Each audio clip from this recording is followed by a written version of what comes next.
பாலாறு ஆற்றில் பெரிய அளவில் மணல் அள்ளப்படுவதாக கூறப்படும் மணல் அள்ளுதல் மீது விஜய் புதிய தாக்குதலை தொடங்கினார். பாலாறு காஞ்சிபுரத்தின் உயிர்நாடி. ஆனால் பெரியார் மற்றும் அண்ணா மீது சத்தியம் செய்யும் ஆட்சியாளர்கள் நதியை கொள்ளையடித்துவிட்டனர். அவர்கள் ரூபாய் 4730 கோடி மதிப்புள்ள 22.7 லட்சம் யூனிட் மணலை சட்டவிரோதமாக வெட்டி எடுத்துள்ளனர்.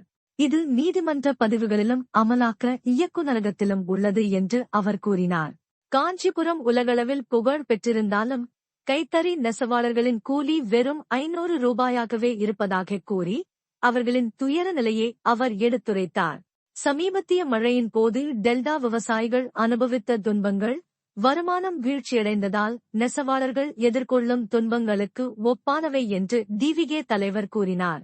முன்மொழியப்பட்ட விமான நிலையத்திற்கு எதிராக போராடும் பரந்தூர் விவசாயிகளுக்கு மீண்டும் ஆதரவை வலியுறுத்திய அவர், நாங்கள் அவர்களுடன் நிற்போம். இந்த பிரச்சினையிலிருந்து அரசாங்கம் தப்பிக்க முடியாது என்றார். பின்னர் விஜய் டிவிகே தனது தேர்தல் அறிக்கையில் சேர்க்கும் முக்கிய நலத்திட்ட உறுதிமொழிகளை பட்டியலிட்டார். அனைத்து குடும்பங்களுக்கும் வீட்டு வசதி, ஒவ்வொரு வீட்டிற்கும் ஒரு மோட்டார் சைக்கிள், கார்கள் வாங்குவதற்கான நிதி வழிகள், சிறந்த பொது மருத்துவமனைகள் மற்றும் மீனவர்கள், நெசவாளர்கள், ஆசிரியர்கள் மற்றும் அரசு ஊழியர்களின் உள்ளீடுகளுடன் உள்ளடக்கிய கொள்கை வகுத்தல். நாங்கள் கடுமையான சட்டம் ஒழுங்கை உறுதி செய்வோம், பெண்களை பாதுகாப்போம் என்று அவர் உறுதியளித்தார். நம்பிக்கையுடன் முடித்த அவர், டிவிகே உயர்ந்து வருவதை அவர்கள் அறிந்திருப்பதால் அவர்கள் எங்களை குறிவைக்கிறார்கள்.